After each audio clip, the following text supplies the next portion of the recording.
बहू के मायके वाले ही तो आए हैं, ज़्यादा आओ भगत की ज़रूरत नहीं। रात के लगभग 8:30 बज चुके थे। निधि रसोई में रात का खाना बना रही थी और खाना लगभग बन भी चुका था। केवल दाल में तड़का लगाना ही बाकी था। वैसे भी आज उसने हल्के फुल्के दाल चावल ही बनाए थे। दोपहर में कुछ मेहमान आए थे, इसीलिए पनीर और छोले दोनों की ही सब्जी बनी थी, तो रात में हल्का फुल्का ही ठीक रहता है। अभी निधि यह सोच ही रही थी कि सास ममता जी ने रसोई में प्रवेश किया। बहू, शिल्पा के सास ससुर आने वाले हैं, फटाफट से खाना बना दो, कुछ बढ़िया सा बना लेना, आखिर समधी जी आए हैं, कोई कंजूसी मत करना।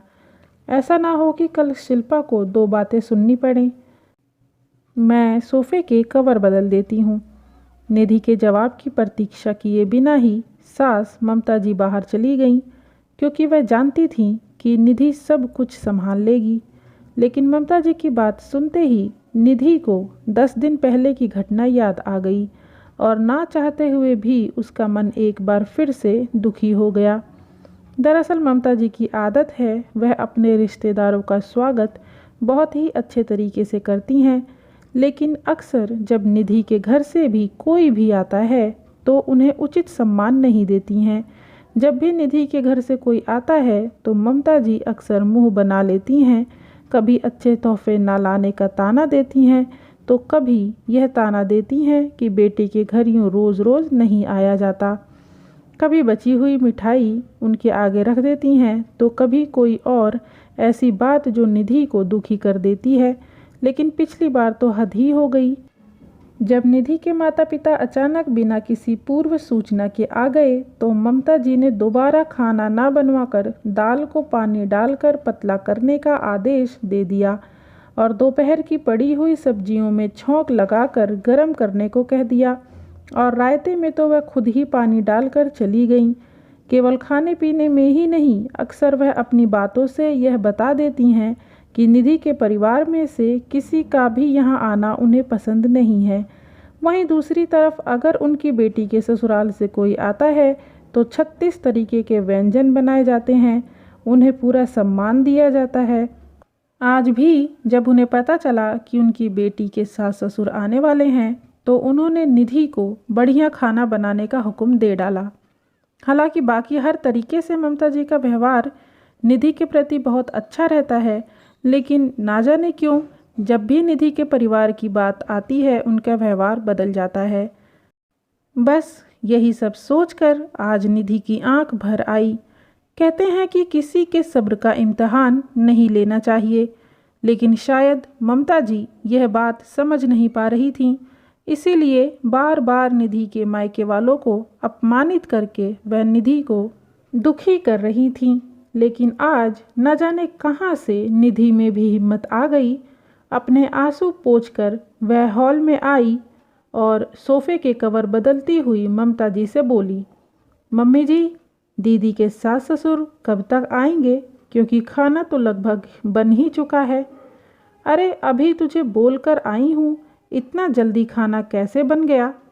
मम्मी जी, वह क्या है ना, दाल चावल तो बन ही गए हैं, दाल में पानी डालकर उसे पतला कर देती हूँ, रायते में भी पानी डाल देती हूँ और दोपहर वाली जो पनीर और छोले की सब्ज़ी बची हुई पड़ी है ना, उसे भी थोड़ा सा फ्राई करके तड़का लगा दूँगी। और पूरियों का आटा तो दोपहर का बचा हुआ पड़ा ही है, तो एक्स्ट्रा खाना बनाने की कोई ज़रूरत ही नहीं है। वैसे भी आप ही तो कह रही थी ना उस दिन कि समधी तो घर के ही होते हैं, वह तो अपने ही होते हैं, वह थोड़ी ना बुरा मानेंगे अगर हम उन्हें दोपहर का खाना खिला देंगे। अब दोबारा खाना बनाएंगे तो दोपहर का खाना वेस्ट हो जाएगा ना। याद है मम्मी जी आपको, उस दिन जब मेरे मम्मी पापा आए थे तब आपने यही कहा था। तो फिर आज भी ऐसा करते हैं। दीदी के साथ ससुर भी तो समधी ही हैं, घर के ही हैं, अपने ही लोग हैं, वह थोड़ी ना बुरा मानेंगे। क्यों, सही कह रही हूँ ना मम्मी जी। निधि की कही हुई हर बात आज ममता जी को आईना दिखा रही थी और उन्हें यह एहसास करवा रही थी कि आज तक वो निधि के परिवार के साथ कितना गलत कर रही थीं। शायद इसीलिए निधि से इतना सब कुछ सुनने के बाद आज निधि से आंख मिलाने की उनकी हिम्मत नहीं हो रही थी। लेकिन फिर भी गलती का एहसास होने पर गलती को स्वीकारना ना करना यह ममता जी की फितरत नहीं थी।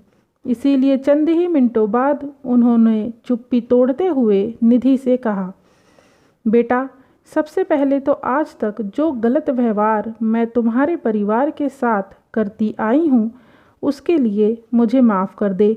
और दूसरी बात, मैं तुमसे वादा करती हूँ कि जिस तरीके का व्यवहार शिल्पा के ससुराल वालों के साथ मैं करती हूँ, जिस तरह उन्हें सम्मान देती हूँ, वही सम्मान सही से और वही अपनापन अब से मैं तुम्हारे परिवार को भी दूंगी। देर से ही सही, लेकिन मुझ पर गुस्सा करके मुझे तो बातें सुनाकर सही राह दिखाने के लिए थैंक यू बेटा। दोस्तों, अक्सर यह देखा गया है कि लड़के वालों का व्यवहार लड़की वालों के प्रति अच्छा नहीं होता है, उन्हें उचित मान सम्मान नहीं दिया जाता है। जबकि जिस माता पिता ने आपको अपने जिगर का टुकड़ा दे दिया है उनका सम्मान तो अत्यंत आवश्यक होता है। लेकिन फिर भी हमारा यह समाज न जाने क्यों उनकी अवहेलना कर बैठता है। आपको ये प्यारी सी कहानी कैसी लगी कमेंट में ज़रूर बताएं। वीडियो को लाइक कर दें और प्लीज़ चैनल को सब्सक्राइब करना ना भूलें, क्योंकि आप हमेशा भूल जाते हैं बार बार कहने के बाद भी। और मुझे आशा है कि आप इस बार नहीं भूलेंगे। वीडियो पूरा देखने के लिए धन्यवाद।